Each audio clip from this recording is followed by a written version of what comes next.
Lyon, encrucijada europea de la francmasonería.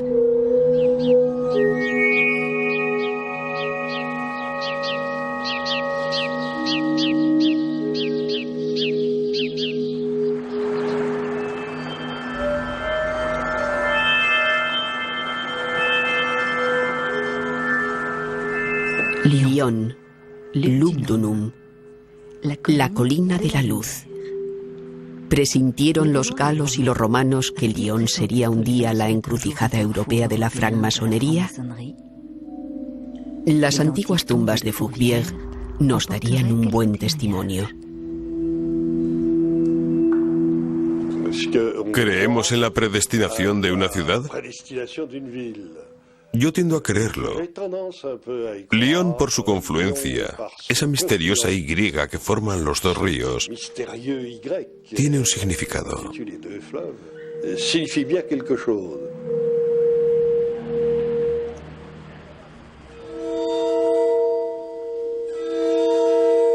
Todo comenzó en el Renacimiento. Lyon ve converger las ideas nuevas que surgieron en Europa, las del humanismo. Estas ideas serán la base de la francmasonería. Banqueros, negociantes, impresores se instalan en la ciudad.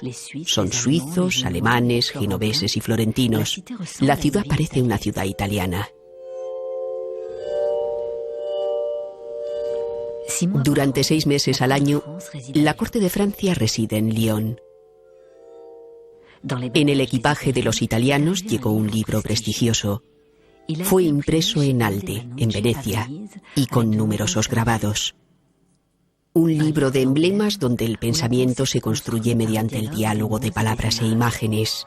El sueño de Polifilo.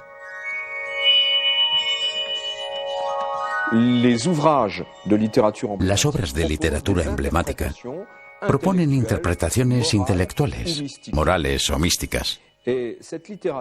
Esta literatura va a tener un gran éxito. Tendrá una amplia difusión y, curiosamente, es una fuente intelectual lejana, pero real, del simbolismo masónico.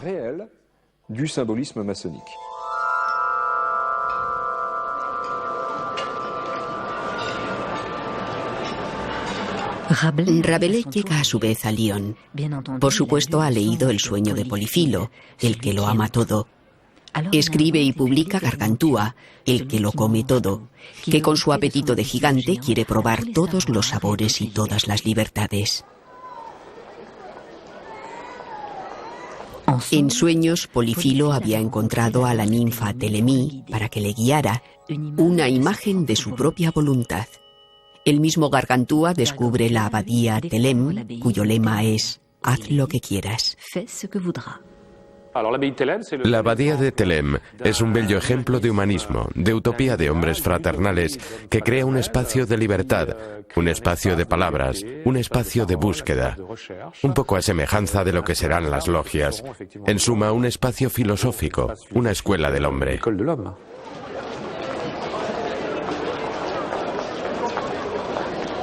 En el barrio de los impresores, el autor de Gargantúa conoce a un alemán muy extraño y muy famoso, Henri Corneille Agrippa.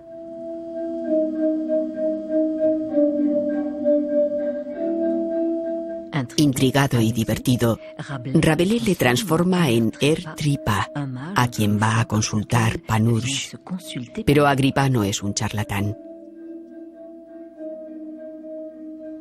Explora lo oculto y la magia para comprender mejor el mundo en todos sus aspectos.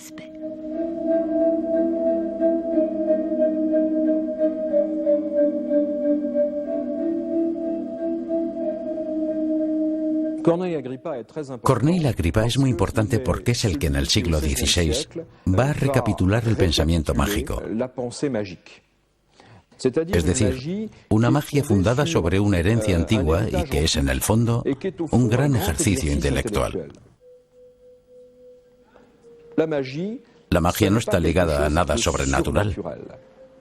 La magia es simplemente encontrar el medio de explotar todos los resortes escondidos de la naturaleza. Y se percibe que van a pasar por la ciudad de Lyon un gran número de hombres que son portadores de ese pensamiento, que será una fuente lejana, mítica, pero una fuente intelectual y real de la francomasonería, que por supuesto no se va a crear hasta un siglo después. Como todo humanista, Agripa celebra la libertad del hombre y de la mujer.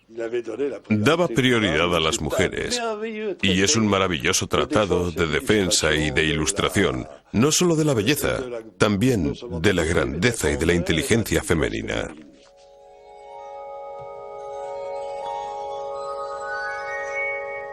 La vida cultural es muy importante, mucho más importante que la de París, por ejemplo. Hay mujeres que escriben y que se empeñan en escribir. Hay una que no es muy conocida y que se llama Jeanne Fleuret. No se sabe mucho de ella, solo que escribió cuentos al estilo de Boccaccio. Pero hay otras muchas más famosas, como por ejemplo Renée Duguillet, que es la Delí de la gran obra de Maurice Hebert. Pero evidentemente la más conocida es la Belle Cordier, es decir, Louise Lavée. Louise Lavée canta al amor, por supuesto al amor físico, sensual, pero también al amor como una comunicación de los espíritus. Son mujeres burguesas que reivindican tener el derecho de ocuparse no solo de las letras, sino también de los asuntos públicos, de las ciencias. Pero en estas mujeres del siglo XVI, esta reivindicación no tiene una forma agresiva, solo reivindicativa. Eso es cierto, pero al estilo de hemos reconocido, sentimos que somos lo mismo que los hombres y que no hay ninguna razón para que no hagamos las mismas cosas que ellos y tal vez podamos ver todo un poco mejor. A la masonería le costará cierto tiempo admitir este tipo de cosas. En Lyon se construye la utopía. Y sin duda es la arquitectura la que la traduce mejor. Como por casualidad, es en Lyon donde nace uno de los más grandes arquitectos de la época, Philibert Delorme, y es en Lyon donde comienza sus primeras obras. Philibert Delorme habla de lo que es el arquitecto y hace de él un retrato extraordinario y sorprendente. Dice que, por supuesto, el arquitecto debe saber edificar, conocer la geometría, las matemáticas y lo que hoy llamaríamos la resistencia de los metales. Pero sobre todo dice que el arquitecto debe estar versado en filosofía, en medicina, en teología, en astronomía, en meteorología. En cierto modo, a sus ojos, el arquitecto es mucho más que un gran técnico. El arquitecto es un nombre universal. Como una imagen de un gran arquitecto del universo. Para completar el prestigio de Lyon, solo faltaba Nostradamus. Atraído por la fama de los impresores de la ciudad, edita aquí sus Centurias, el libro más leído después de la Biblia. Nostradamus forma parte de un tronco común, el tronco común de los humanistas, de los grandes espíritus. La estructura de las profecías se puede decir que es un trabajo de arquitecto. Tienen un ritmo de cuarteta, de 4 versos, y después un ritmo de 100 cuartetas que forman una centuria y así seguido. Todo es una gran construcción. Pero esta fragmentación deseada implica algo que es casi ritualista. Y si ese texto sigue estando muy presente en el mundo desde hace 4 siglos y medio, es porque, en mi opinión, supo hacer la síntesis entre todas las religiones monoteístas. Una parte de la masonería, directa o indirectamente, bebió de las fuentes de la obra de Nostradamus en el espíritu de lo que quería ser Nostradamus, el famoso «Conócete a ti mismo», y a partir de entonces busca la respuesta de la pregunta que te has planteado. Pero desgraciadamente la respuesta a esta pregunta es más bien la intolerancia y la violencia. En el siglo XVI, Lyon era la capital de la imprenta. Una parte de los impresores eran genoveses o suizos, que mediante los libros supieron difundir las ideas del calvinismo. En 1563, los protestantes toman la ciudad y son los amos durante un año. Son ellos los que baten ciertas estelas de la fachada de la iglesia de San Juan. En una ciudad profundamente católica, el protestantismo solo pudo expresarse con violencia. Sobre todo con la ayuda del siniestro barón de Adré. Promete a sus esbirros un tonel de vino por cabeza de ángel abatida. El fin de una edad de oro. Lyon y toda Europa se desgarran en nombre de la fe en Cristo. Lo que quiere decir que todo pensamiento fundado en la búsqueda y en la voluntad de descubrir nociones o ideas nuevas es por fuerza sospechoso. La menor de las prudencias es intentar reagruparse con una mínima discreción. Encontraremos esta noción en la masonería, que no es una sociedad secreta, sino que evidentemente es una sociedad discreta. Entre estas sociedades discretas aparece a principios del siglo XVII el movimiento misterioso de la Rosa Cruz, que llama a una especie de república de Europa liberada de conflictos religiosos. Todo humanista aspira a conocer a los miembros de esta Rosa Cruz, y ese es también el deseo del joven lionés Baltasar de Monconis. Acaba de terminar sus estudios en Lyon en el Colegio Jesuita de la Trinidad, hoy el Instituto Ampère. Es el hijo de un regidor de la ciudad.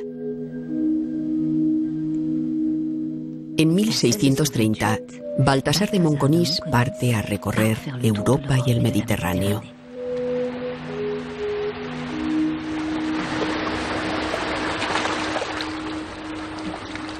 Admira las pirámides, contempla a los derviches danzantes, explora el monte Sinaí, Jerusalén y Constantinopla, conversa con rabinos, se apasiona por los fenómenos de la naturaleza y por todas las ciencias, incluida la alquimia. Después se dirige a Inglaterra, frecuenta la sociedad de numerosos eruditos, Boyle, Hobbes y Robert Moret. Robert Moret, originario de Escocia, es el primer masón especulativo del que conocemos el nombre. El nombre del lionés Baltasar de Monconis estaba escrito a la cabeza de los hermanos ocultos, nos relata su hijo. ¿Habría ingresado ya en una logia masónica? Entre las logias operativas de constructores de la Edad Media, que son logias corporativas que trabajan en obras de construcción en condiciones difíciles, hubo efectivamente manuales que fueron aceptados en un cierto número de logias que parten de la masonería especulativa. Perciben que este espacio es también un espacio de tolerancia, un espacio de encuentros interreligiosos. Un poco más tarde, a finales del siglo XVII, en Lyon, en este mismo colegio de la Trinidad, a un sacerdote jesuita, el padre Menestrier, le fascinan la fuerza de las imágenes y su significado. Es cierto que las capillas del colegio están abundantemente decoradas y que el sueño de Polifilo ocupa un buen lugar en la biblioteca. El padre Menestrier escribió 164 libros. Dedicó toda su vida a comentar las diversas formas de las imágenes que pudo encontrar en la heráldica, los símbolos o los enigmas. Explica que hay dos tipos de enigmas, los enigmas lícitos, que son las parábolas, por ejemplo. Un miembro eminente de la Compañía de Jesús explica que buena parte de la enseñanza del cristianismo está basada en enigmas, en parábolas. Y después están los enigmas prohibidos y habla de las profecías, de talismanes, de ciertos símbolos que por supuesto condena, pero los estudia tan profundamente que se nota que le apasionan.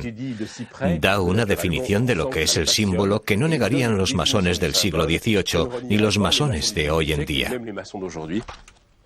El símbolo nos dice, los símbolos son el alma de los enigmas. El símbolo es una imagen filosófica sobre la que hay que razonar. El padre Menestrier emprende la realización de un gran fresco decorativo y simbólico por todo el patio de su colegio. En un pequeño libro describe su deseo de hacer del Colegio de la Trinidad un lugar utópico y ejemplar, el templo de la sabiduría abierto a todos los pueblos. Como por casualidad, la primera descripción de este gran fresco es la construcción del templo de Salomón. Actualmente ya no tenemos el fresco en sí porque desapareció, pero nos queda una descripción, y esta construcción del Templo de Salomón es una alegoría de la búsqueda de la sabiduría y del conocimiento. Explica que Salomón está en una cierta postura, que por ejemplo tiene un triángulo luminoso encima de él, y toda una serie de cosas que no son, y lo repetimos, masónicas, pero que la masonería las tomará a lo largo del siglo XVIII.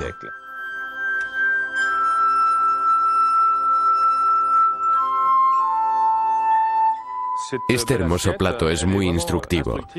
Intenta mostrar todos los signos del simbolismo, de la imaginería de la francmasonería. Por una parte vemos todas las herramientas operativas, escuadras, mazos, martillos, y encontramos otra serie de representaciones o de objetos que provienen de otro registro. En el centro vemos la representación de un templo que hace referencia al Templo de Salomón, además de las dos grandes luminarias que se podría decir son el Sol y la Luna, y que evidentemente simbolizan algo referido al orden celestial, una cierta cosmogonía con una estrella, y también al lado un delta que digamos que es un símbolo espiritual.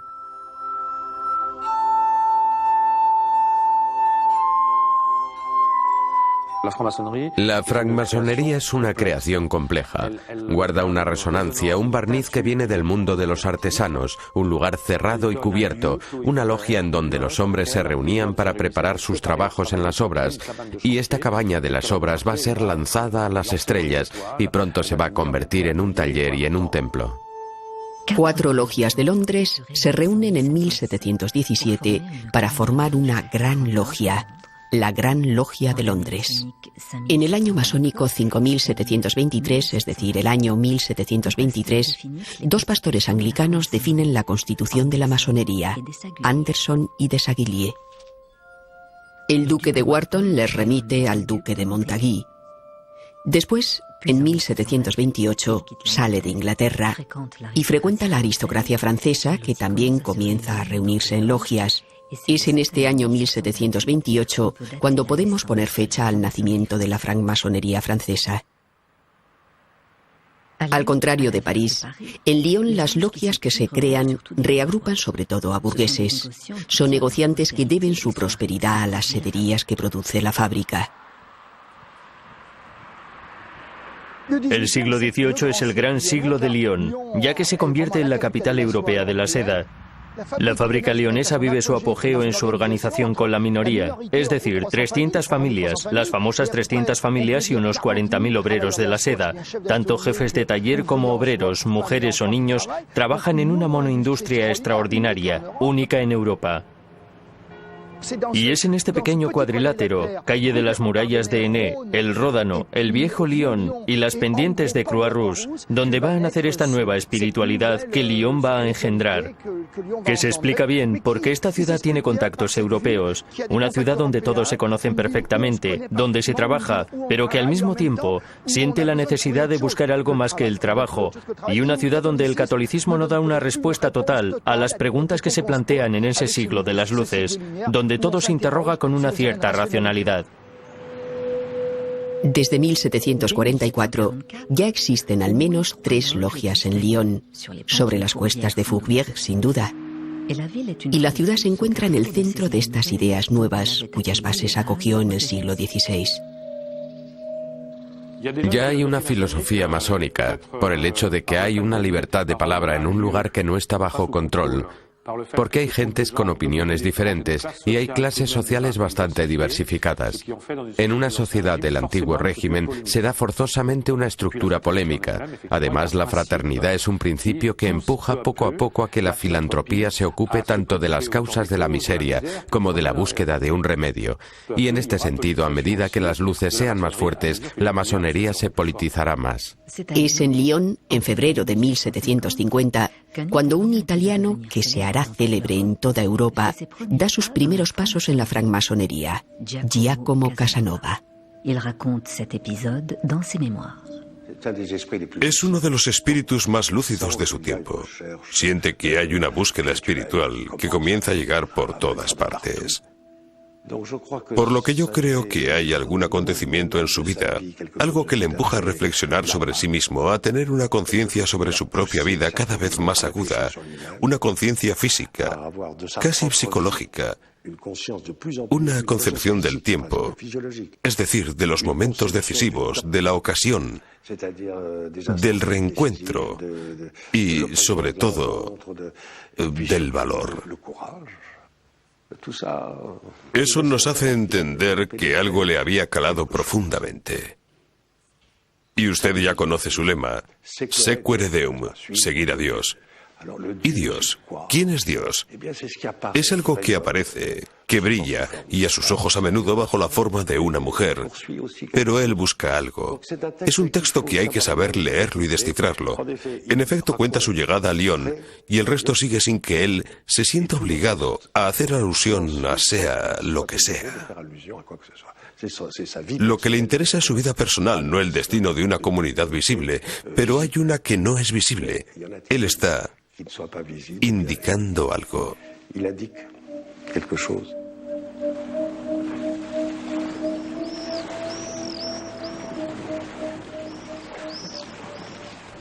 Este mismo año, 1750, y en esta misma logia, quién sabe, el destino es a veces malicioso, se acoge a un joven negociante en seda lionés de 20 años, Jean-Baptiste Villermoz. Él será la figura central de la masonería lionesa del siglo XVIII. Es muy curioso ver cómo este negociante en seda que dejó la escuela a los 10 años va a mantener correspondencia con los más grandes personajes de Europa a propósito de conocimientos raros y muy valiosos sobre la masonería.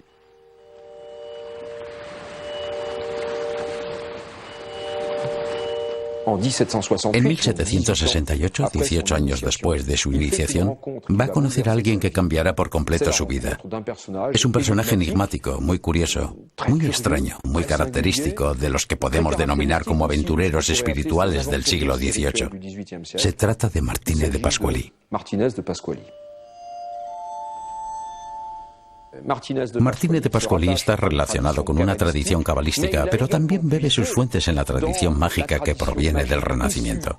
Y sobre todo, toma prestadas muchas de las ideas de Corneille Agrippa.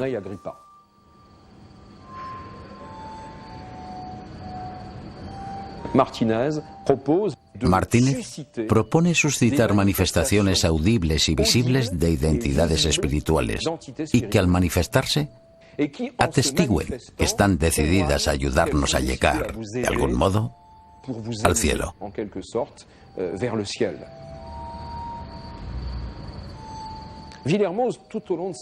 A lo largo de su vida, Villermoz solo tuvo un deseo: que estos entes se manifestaran. Pero ni vio nada ni oyó nada.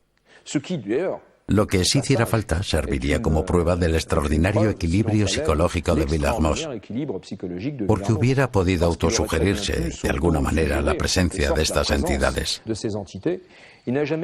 No perdió jamás el sentido de la realidad. Y antes de juzgar quería conocer lo que hace, especialmente cuando conoce los nuevos sistemas masónicos. Quiere estudiarlos de inmediato, y cuando los nuevos sistemas filosóficos llegan a Lyon, enseguida quiere participar en ellos. Nuevos sistemas filosóficos y masónicos. Dios sabe si era así. Pues la mayor parte estaban inspirados en el prestigio y el noble ideal de la caballería, tal como se soñaba que era en la Edad Media y tal como la representará el pintor Marius Grany. La implantación de la imaginería caballeresca en la francmasonería es bastante legítima, ya que tanto para la caballería como para la masonería, la beneficencia, el interés por el prójimo es algo muy esencial. El nombre de las logias de Lyon muestra que celebraban con constancia la amistad y la filantropía. Pero Villermoz se entera de que en Alemania se desarrolla con gran éxito un sistema masónico, la estricta observancia templaria.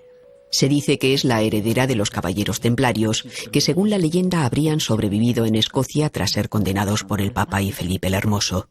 Afortunadamente habían desaparecido y pudieron proyectar sobre los templarios muchas cosas que no se hubieran podido hacer con las órdenes de caballería, que todavía existían. Y eso es lo que va a hacer la masonería del siglo XVIII. Va a restituir una caballería espiritual que sea un instrumento para la búsqueda. Villermoz introduce en Lyon este sistema masónico templario rectificándolo profundamente. Lo convierte en un rito escocés rectificado. Va a tener una idea genial. Va a tomar el armazón de la estricta observancia templaria y va a llenar este armazón con el pensamiento de Martínez de Pasqually. Una veintena de logias prosperan en Lyon. Forman parte del desarrollo de la ciudad sobre la margen izquierda del Ródano, que diseña el urbanista francmasón Morin. Es el lugar de todos los placeres y de todas las experiencias. Los hermanos Montgolfier, masones, prueban en Lyon sus aerostatos.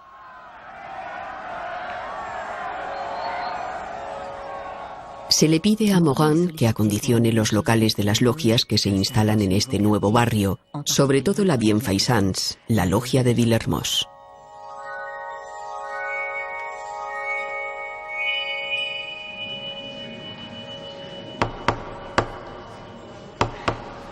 La francmasonería se asienta como un contrapoder.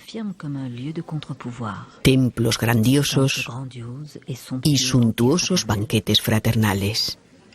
Las logias de Lyon atraen a los filósofos como Joseph de Maistre y Claude de Saint-Martin, a escritores como Cassot, a científicos como el abad Rossier, famoso agrónomo. Todavía se puede ver su residencia en las pendientes de la Croix-Rousse.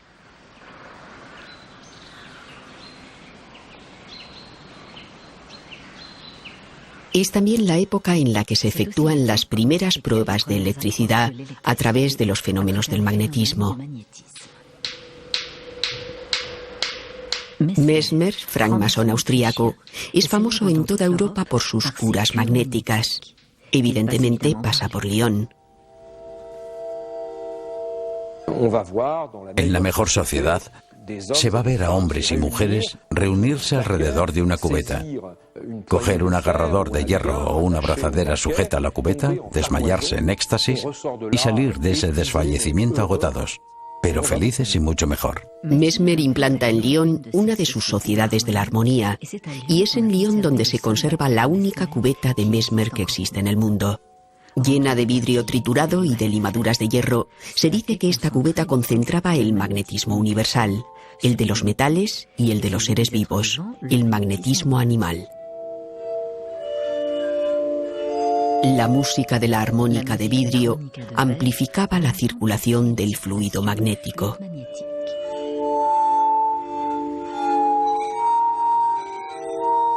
En Lyon van a darse conexiones muy fuertes entre los masones de la tendencia iluminista y mística y los miembros de esa sociedad de la armonía.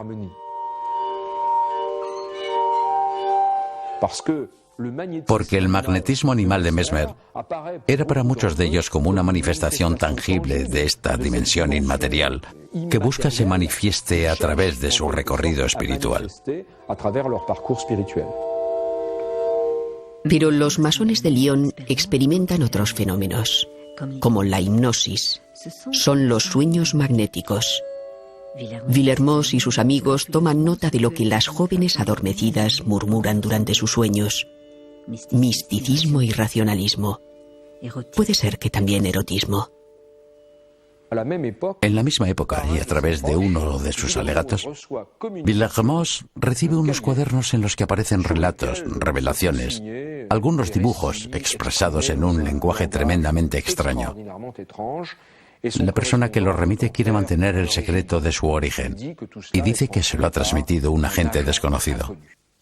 Una forma de escritura automática mucho antes de que aparecieran los poetas surrealistas. El agente desconocido era la hermana de un francmasón de Lyon, Madame de Vallière.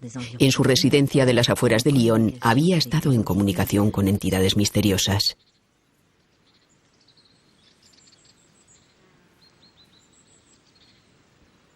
Se puede decir que el objeto de su búsqueda era muy claro. Era una especie de salvación a través del contacto con la divinidad. Experimentando ciertas cosas, se encontraron con otras muchas, y desde este punto de vista pudieron ser los precursores del descubrimiento del inconsciente, o del descubrimiento de las dimensiones oscuras del hombre. Esta efervescencia de Lyon atrae aún más a otras personalidades extranjeras. Cagliostro, el Joseph Bálsamo de Alejandro Dumas, llega a Lyon en 1785. Descartado por Villermoz, seduce a los hermanos de otra logia, la Sabiduría, que da origen a la Sabiduría Triunfante. Esta se instala en el barrio de los Brotteaux. Como consecuencia se habilita la villa de Morane. En esta logia, Cagliostro funda su nuevo sistema masónico de inspiración egipcia, abierto a hombres y mujeres. Cagliostro se prevalece del título de Gran Copte. Este Gran Copte no será una forma imperfecta, corrompida de decir copto, ya que en efecto Cagliostro parecía profesar un cristianismo bastante curioso que tenía su relación con el lado arcaico del cristianismo copto. Por lo que la masonería egipcia de Cagliostro nos remite más a los elementos arcaicos del cristianismo de la iglesia copta que al Egipto de las pirámides y los faraones. Entre los 5 ritos principales que se practican hoy en día en la masonería francesa, 2 nacieron en Lyon, el de Villermoz y el rito egipcio del que Cagliostro lanzó algunas primicias. Es una atmósfera muy curiosa, muy extraña. Ilustra muy bien la multiplicidad de los pasos en los que estos hombres estaban implicados. Podían a la vez aferrarse a la persistencia de una preocupación religiosa y mística importante y al mismo tiempo, en el plano político, ser favorables a las ideas nuevas. Llega el año 1789. Se buscaba más libertad, más igualdad y aún más fraternidad. La masonería aplaudió la revolución de 1789 tanto en Lyon como en otras partes. Pero después las cosas se torcieron. Lyon, por un lado, va a rechazar el aspecto monárquico encarnado por Jacques-Imbert Colomé, que no es un masón, y después a un personaje que se llama Joseph Chalier, y que es un elemento clave de la violencia extremista y exagerada de Lyon. Instaló en el puente Morane una guillotina, afirmando que se instalaba allí para que las cabezas caigan directamente al Ródano. Este Chalier será arrestado y llevado a prisión. Los monárquicos aprovecharán para crear en Lyon una especie de sublevación, de rebelión leonesa, ya que los leoneses no quieren ser rebeldes, solo quieren vivir en una especie de república moderada, a la leonesa. La Convención Montagnard lo impedirá. Lyon será asediada y tomada el 9 de octubre de 1793. Esto traerá consigo una gran violencia que provocará 2000 muertos, guillotinados o fusilados, entre octubre del 93 y la primavera del 94.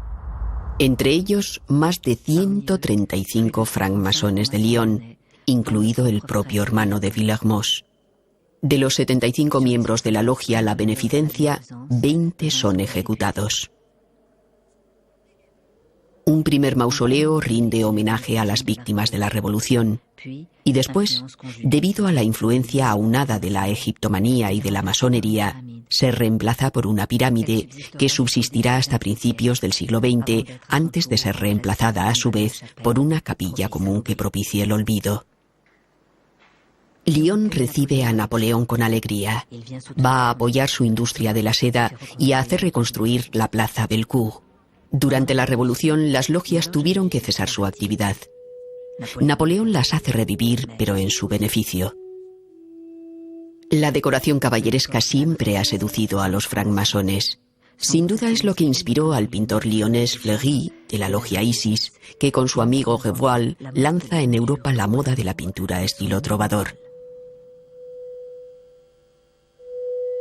Pero la composición de las logias cambia. Los eclesiásticos ya no están en ellas y los nobles mucho menos.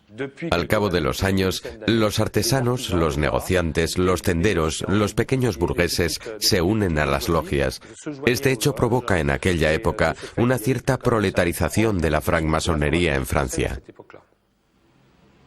Esta masonería es muy interesante como fenómeno sociológico porque se puede ver al pueblo de Lyon en estas logias en oposición a la masonería del siglo XVIII, que en el plano social es una masonería muy ligada al poder, a los diferentes poderes. En 6 años creo que se crean 4 logias, pero con nombres totalmente nuevos. Estrella Polar, Cartabón y Compás, Asilo del Sabio, El Candor. Ya no existía la beneficencia, aquello se acabó. Su primer objetivo, y desde sus principios en los primeros años 20 de 1800, era la enseñanza, la emancipación de la enseñanza. Esa fue su lucha desde un principio. Incluso los alcaldes como Prunelle, que era un antisocial, fue uno de los primeros accionistas de las escuelas creadas por los francmasones. En las logias masónicas se va a producir una corriente hostil a la monarquía, y eso se nota especialmente en Lyon. En septiembre de 1829, Lafayette es acogido triunfalmente por las logias lionesas. Lafayette es, de algún modo, el ala izquierda de la monarquía. Lafayette, francmasón, el hombre de los dos mundos, atraviesa el Ródano para acudir a la fiesta organizada por la logia El Asilo del Sabio. Como recuerdo, el puente Carlos X y la avenida pasarán a denominarse Puente y Avenida Lafayette. Pero durante ese periodo, la miseria se extiende por el barrio Croix-Rouge. Hay 30.000 tejedores y 800 jefes de taller.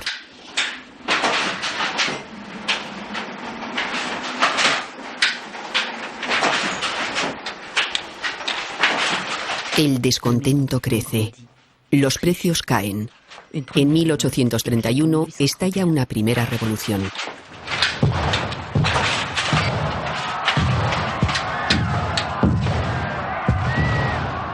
Lyon no es revolucionaria, Lyon es de revueltas, pero de revueltas por la vida. El lema de los tejedores de seda, vivir trabajando o morir combatiendo, recorre toda Europa. El lema vivir trabajando o morir combatiendo está inspirado en esta fórmula, vencer o morir, que encerraba toda una meditación sobre el sentido de la justicia, sobre el uso del derecho y la legitimidad de la violencia. Franz Liszt, que se hará masón algunos años más tarde, compone una pieza en homenaje a las luchas de los tejedores lioneses.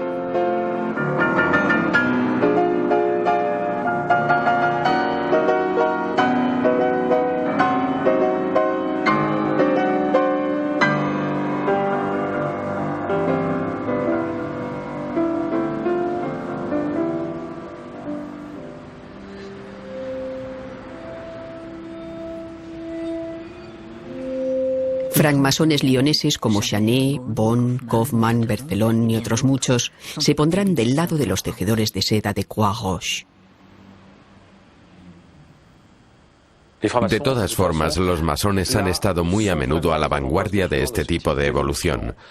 Los encontramos a la cabeza de pequeños complots republicanos, de agitaciones para simplificar, y los encontramos en la lucha por la libertad de prensa que quiere imponerse en aquella época.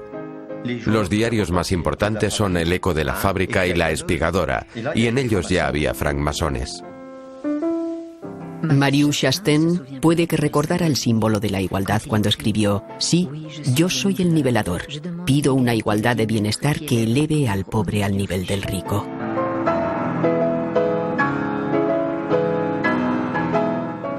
Estaban esos periódicos y la imprenta, que era el medio de transmitir lo que estaba pasando. Creo que más la imprenta porque todos los impresores de la época eran masones. El Eco de la Fábrica se traduce al inglés. El barrio Croix-Rouge es para Europa un lugar destacado en las luchas sociales. La colina que trabaja se subleva de nuevo en 1834. La revuelta de los tejedores del 34 es minoritaria, mientras que la del 31 es mayoritaria. Toda la gente de Lyon se implica, todo el mundo está con la revolución, mientras que la del 34, que es minoritaria, será republicana. Una gran parte de los que se sublevan de sus líderes son en efecto masones, porque tienen más convicciones, tienen una formación mejor, reflexionan sobre lo que está en juego en el ámbito político. Estaban los Saint-Simonian, que llegaron con su lado crístico, y que era una cultura. Estaban los Fourieristas. Estaba Proudhon, que tenía mucho contacto con todos los impresores y emitía sus ideas sobre la propiedad y su concepción de que es el hombre quien primaba en derecho y en deber. El hombre era igual a los dioses. Y cuando es recibido en la logia de su tío en Besançon, a la pregunta ritual ¿cuál es su deber hacia Dios?, él responde: la guerra. y a partir de entonces abre la vía del agnosticismo y del ateísmo en la francmasonería.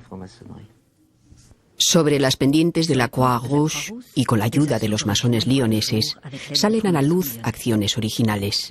Joseph Régnier participa en la tentativa de Michel de Rion, que abre en 1835 la primera cooperativa obrera de consumidores del mundo, el Comercio Verídico y Social.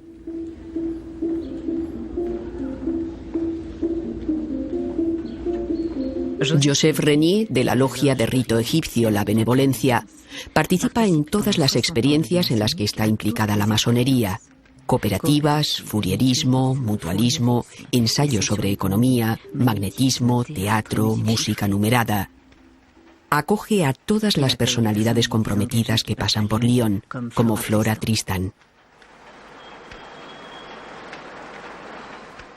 Flora Tristan, en su vuelta a Francia, llega a Lyon. Le gusta mucho Lyon. Se pone en contacto con las mujeres de los tejedores y con las tejedoras, las mujeres que trabajan como tales. Intenta organizarlas. Cuando digo organizarlas, no me refiero a sindicatos, sino a organizarlas en grupos donde ellas solas puedan organizar conferencias, cursos. Quiere que haya algo específicamente femenino. Siente muchísima simpatía por esas mujeres. Pero Lyon cuenta también con personalidades femeninas extraordinarias, como Eugénie Niboyer, la primera mujer bachiller de Francia. En Lyon fundó periódicos como El Despertar de las Mujeres o El Consejero de las Mujeres. Pero en especial lo que a ella le interesa es la educación de las obreras. Su idea, por otra parte, es la idea común en la época, también es la de George Sand. Ella quiere conseguir, iba a decir la revolución, en todo caso el cambio de la educación. En 1848, los lioneses se levantan de nuevo junto a París. El grupo de los voraces, próximos a los francmasones de la Croix Rouge, retoma los lemas del 31. Después de todo, el establecimiento del sufragio universal directo, así como la puesta en escena de cierto número de derechos, de garantías referentes al trabajo, los niños, el estatuto de la mujer y también la libertad de prensa, la supresión de la pena de muerte por razones políticas, muestra que hay una influencia masona en la revolución del 48. Pero después del golpe de Estado de 1851, muchos masones lioneses son forzados a exiliarse, como Grepo o Bon. En 1870, una nueva figura europea llega a Lyon. Es el anarquista ruso y masón Bakunin. Apoyó a las ovalistas, las mujeres huelguistas de la Croix Rouge. Comparando las revueltas de los tejedores y de otras revueltas precedentes, él piensa que va a poder sublevar al pueblo solo con énfasis, simplemente con la palabra. Con un pequeño grupo de revolucionarios, saca un panfleto de 600 ejemplares para llamar a los lioneses a la revolución general y a la toma del ayuntamiento. La máquina del Estado está abolida. Se suspende el pago de impuestos. Cuando él dice en su famoso panfleto "todo está perdido", sabía que se lo jugaba al doble o nada, y la nada llegó muy rápidamente. La toma del ayuntamiento es un fracaso. Bakunin debe abandonar Lyon. La tentativa revolucionaria de Bakunin en Lyon es para mí el canto del cisne de una utopía que se ha manifestado por toda la Europa del siglo XIX. Si a menudo hablamos de Bakunin por toda su trayectoria de revolucionario y de hombre político, la toma del ayuntamiento y el famoso panfleto permanecerán siempre en la historia. Por uno de esos encuentros trágicos de la historia, es el comandante Arnaud, de la Guardia Nacional, el encargado de expulsar a Bakunin del ayuntamiento. Es obrero tejedor de seda en Croix Rouge y camarada Ferrandinier, pero es también francmasón. 3 meses después de la marcha de Bakunin, víctima de una equivocación, es atacado por la muchedumbre de la Croix Rouge y fusilado. Cae gritando «¡Viva la República!». ¿Pero de qué república habla? ¿Habla de la República Social Internacionalista a la manera de la de Chalier o de la República Moderada, la tercera república que se acaba de instaurar? Cuando Gambetta viene a su entierro en Lyon, hará de él una víctima de esa república que se supone consensuada. El comandante Arnaud forma parte de esa república centrista, la lionesa, que demuestra que la masonería lionesa no es una masonería revolucionaria, sino una masonería moderada, una masonería que encarna bien esa identidad lionesa. En la francmasonería existe la idea de la tolerancia y también la idea de que no podemos romper radicalmente con los hombres, aunque queramos cambiar las ideas. Y creo que esto es lo que caracteriza a los alcaldes masones de aquella época. Hénon, Termes, Vitet, que son a la vez hombres progresistas que huyen de los extremos, pero que, al mismo tiempo, desean la reforma. Con Guelleton y Auganier, esta tradición de alcaldes francmasones seguirá hasta finales del siglo XIX. El templo masón de la calle Garibaldi es uno de los centros del pensamiento filosófico y político de la ciudad. La francmasonería lionesa se compromete decididamente en la construcción de la República porque parece que al cabo de esa maduración secular inevitablemente es la fundación cívica que asegura una mayor permanencia de esos ideales. La francmasonería lionesa se implica como otras en el establecimiento del régimen republicano y en ese camino choca desde hace decenas de años con la existencia de una iglesia que reacciona mal ante esas evoluciones, que rechaza que se ponga en duda su autoridad social. En Lyon, Monseñor de Bonald se muestra especialmente activo. Manda edificar una gran basílica que se diría tiene la forma de una fortaleza de la fe. No fue la masonería la que atacó primero, fue la Iglesia romana que se convirtió en el bastión de las fuerzas más reaccionarias en Francia, y a causa de esto las logias pasaron a ser el lugar natural para aquellos que no estaban de acuerdo con esa evolución. Y de una cosa a otra el combate de las dos Francias va a hacer que la masonería se convierta al anticlericalismo más virulento. Se tendía a la separación de la Iglesia y el Estado, se tendía hacia el laicismo y todo eso. Y las logias de Lyon en el siglo XIX estaban en ello. Auganier era un francmasón laico, muy opuesto a la Iglesia católica, ya que, en un momento dado, quiso arrasar Fourvière. Estaba Gay, que era un masón y que construyó una torre Eiffel al lado. Por espíritu de contradicción se decía que no tenía razón. No se puede poner un elefante patas arriba y al lado un falo. Por eso en el paisaje lionés quedan las huellas de este combate. En lo sucesivo, la República está bien instalada. Se le erige una estatua, decorada con símbolos masónicos, símbolos que encontramos en el monumento en memoria de Guelleton. Pero después de Guelleton y Auganier, no habrá en el siglo XX ningún otro alcalde masón en Lyon, a excepción del alcalde actual.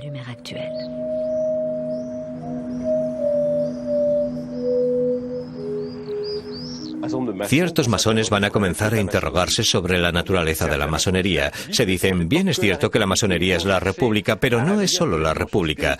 Quieren despertar un poco la dimensión espiritual de la francmasonería, recuperando la masonería mística del siglo XVIII. Se va a redescubrir la obra de Villermoz, en particular por parte del doctor Encausse, que viene a menudo a Lyon a visitar a su amigo Philippe, una especie de curandero. La tumba del Maître Philippe, como se le llama hoy, está al lado de la de Villermoz y siempre llena de flores. Inspirándose en Villermoz, el doctor Encausse fundará un sistema paramasónico que se hará llamar Papus. Llevará al Maître Philippe a Rusia, a la corte del zar Nicolás II, lo que dará una vez más una dimensión europea al pensamiento místico lionés. En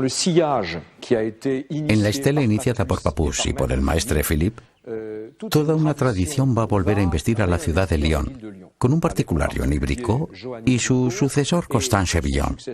De manera que a través de las vicisitudes de la historia, el hilo de una cierta tradición mística y ritual en Lyon no había quedado cortado del todo.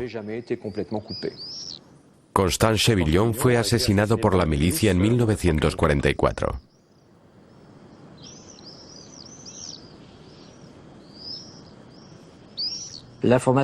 Cada vez que se instala una dictadura en Europa se prohíbe la masonería. Comenzó con Mussolini y siguió con Hitler. hay una corriente antimasónica que es un antimasonismo de extrema derecha, y llega el gran período del asunto judeo-masónico.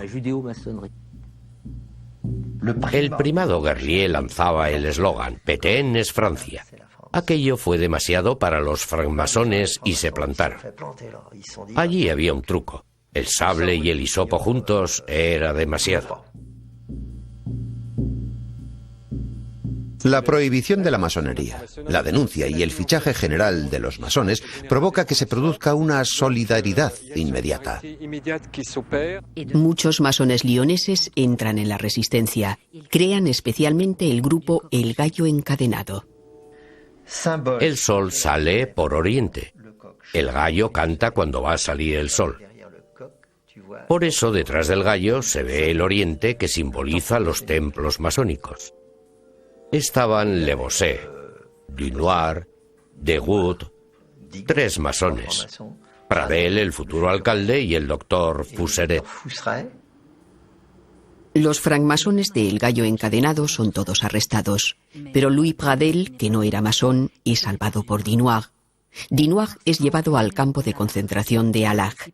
En el campo participa en los trabajos de una logia clandestina. En Lyon hubo grandes nombres trabajando en la resistencia.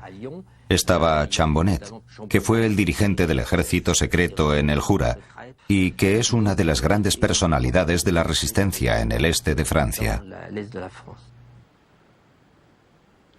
El francmasón Chambonet y otros 4 resistentes fueron fusilados como represalia por la Gestapo, lo que determina la construcción del memorial Vigilante de Piedra.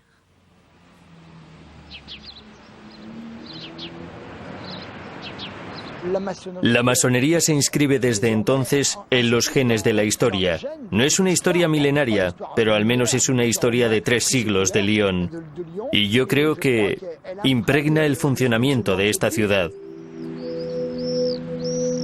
Yo creo que hay una verdadera fuente, un verdadero crisol de humanismo en Lyon, que cierto número de reformas profundas nacieron en Lyon.